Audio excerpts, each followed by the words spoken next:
Cinema में जब भी किसी योद्धा को जन्म देने वाली माँ का नाम लिया जाएगा तो मुझे लग रहा है दीपिका पादुकोण का नाम सबसे ऊपर आएगा, क्योंकि उन्होंने ये सेम काम ब्रह्मास्त्र में किया था, फिर उन्होंने पठान में किया और अभी हाल में रिलीज हुई कल की मूवी में भी यही काम करती हैं। एक वो योद्धा या भगवान कल्कि को जन्म देने वाली हैं।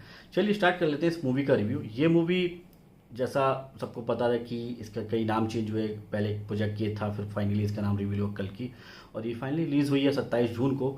और इसको डायरेक्ट किया नाग अश्विन ने, इसके राइटर और डायरेक्टर वही हैं, और इसके प्रोड्यूसर उनके खुद ससुर और उनकी पत्नी हैं।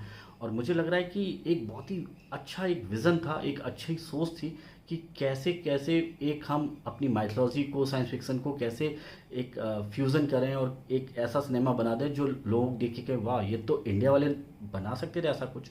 वो चीज़ मुझे लग रहा है कि एक बहुत अच्छी मतलब प्लस पॉइंट था इस पूरी मूवी का। नाग अश्विन ने कुछ अलग हट के सोचा, क्योंकि अगर आप देखें अभी तक वो राजा महाराजाओं वाली लड़ाई और उस टाइप का वो तो आपने बहुत मूवीज़ में बहुत बार देखा है, लेकिन अब की और कुछ नया था।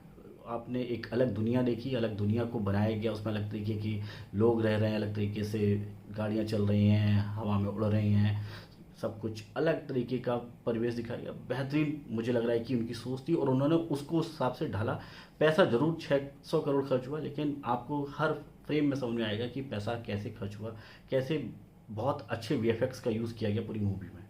इसके अलावा बात कर लेते हैं परफॉर्मेंस। तो ये मूवी अगर मैं कहूँ तो अमिताभ बच्चन की मूवी है, या फिर मैं कहूँ ये प्रभास की मूवी, या फिर इन दोनों की मूवी है, क्योंकि इस पूरी मूवी में यही दोनों लोग छाए रहे, फुटेज पूरा पूरा इन दोनों के पास था।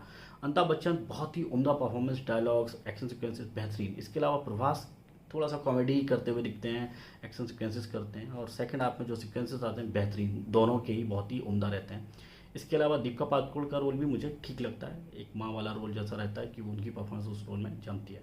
इसके अलावा कमल हसन एक अलग डिफरेंट रोल, नेगेटिव रोल, उम्दा, उनका मेड का वीएफएक्स बहुत अच्छा किया गया, बहुत ही उम्दा परफॉर्मेंस लगती भी है। इसके अलावा शाश्वता चटर्जी नेगेटिव रोल में कमांडर मानस बने हुए हैं, बेहतरीन परफॉर्मेंस उनकी भी। इसके अलावा एक और कमांडर जो रेवेल के कमांडर हैं पशुपति, उनकी परफॉर्मेंस मुझे उस रोल में ठीक लगती है। इसके अलावा दिशा पता नहीं को, खुद उनके रोल की दिशा पता नहीं होती है, बहुत ही कंफ्यूज सा रोल था, रखने की ज़रूरत क्या थी मुझे नहीं समझ आया। हो सकता है सेकंड पार्ट जो है उसमें शायद कुछ अलग करके दिखाएं दिशा।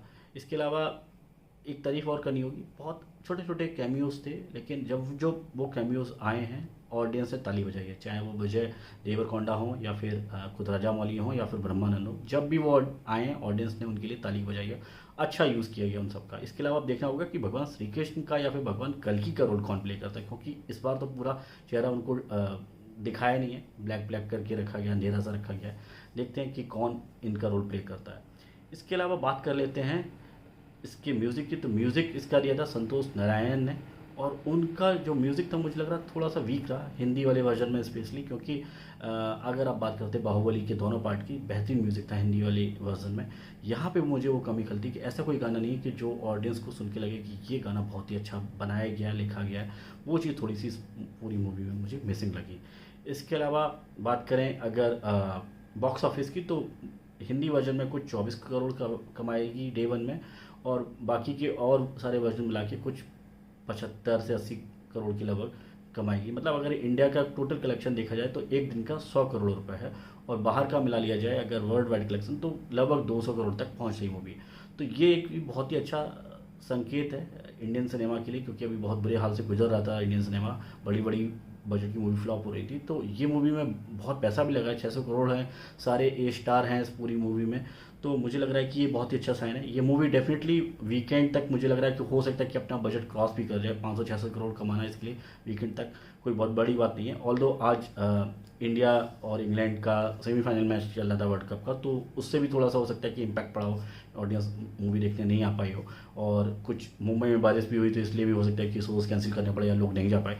तो ओवरऑल मुझे लग रहा है कि इसका वर्ड ऑफ माउथ पॉजिटिव है, डेफिनेटली ये रिफ्लेक्ट करेगा। हो सकता है कि फ्राइडे को कलेक्शन, मतलब कल कलेक्शन थोड़ा गिरेगा, लेकिन सैटरडे संडे में कलेक्शन फिर से उठेगा, और हो सकता है कि हो सकता है आपको सीट ना मिले।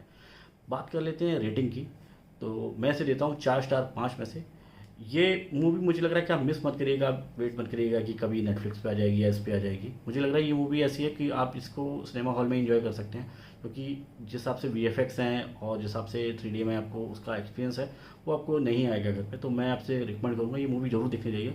और जो हम लोग की माइथोलॉजी है और हम लोग का जो पुराणों में लिखा गया है वो चीज़ों को बहुत अच्छे से दिखाया गया। तो मुझे लग रहा है कि ये बच्चे भी अगर देखते हैं तो वो काफ़ी चीज़ें समझ पाते हैं, क्योंकि अभी तक वो जो हॉलीवुड के स्टार वॉर्स हैं या फिर कोई और सीरीज वाली मूवीज़ आती है तो वो उनकी बातें करते हैं। मुझे लग रहा है कि ये मूवी आपको दिखानी चाहिए ताकि उनको कुछ अपने इंडियन जो हीरोज़ हैं, सुपर हीरोज़ उनके बारे में पता चल सके।